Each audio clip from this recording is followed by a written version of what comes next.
In the looks department, the Acer Nitro B570 awkwardly reminds me of Sapphire's Nitro series of cards, but it does have an identity of its own. I'm not sure whether it was a coincidence that it looks like Sapphire's design, but I'm glad that Acer has learnt the best lessons and put them to good use. Not only is the Nitro B570 a good-looking card, the cooler itself is impressive, keeping the GPU under 56 degrees Celsius under a full load, while the fans only make about 35 decibels of noise. This card is also small and compact, taking up just 2 PCIe slots without extending into the third, and is under 11 inches long, so it should easily fit inside any PC case. In terms of performance, the ARC B570 puts up a great fight against the much more expensive RTX 5060 and RX 9060 XT 8GB, and the best part about the B570 is that it has a total of 10GB of VRAM. Despite being slightly less powerful than both the GPUs, the B570's extra VRAM always comes in handy as games have started to use more than 8GB of VRAM. The B570 also makes slightly older AMD and Nvidia cards like the RX 7600 and RTX 4060 look bad. It's a shame that Nvidia and AMD are still stuck with 8GB for such a long time, but thankfully this gave Intel the opportunity to swoop in and save the day.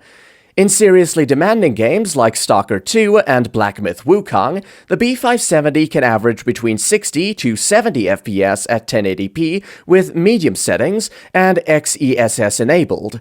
This is simply due to the nature of unoptimized Unreal Engine 5 games. You need to stick to medium settings for the best performance while maintaining visual fidelity.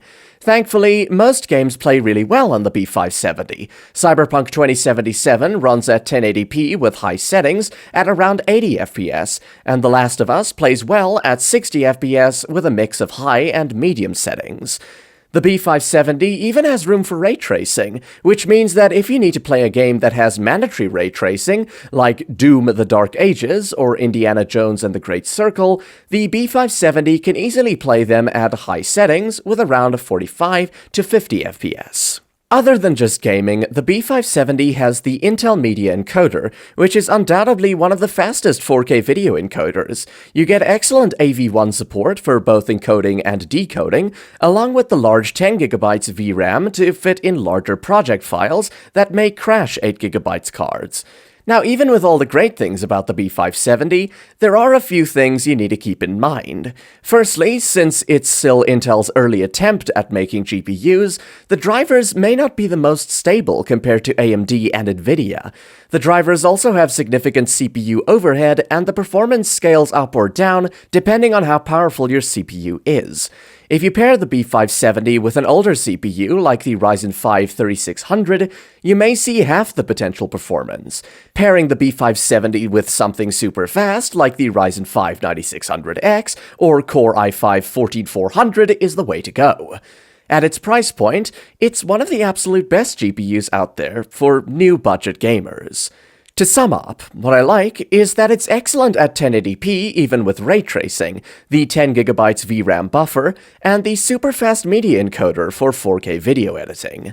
On the downside, poor performance on older systems, and driver overhead requires a decent CPU.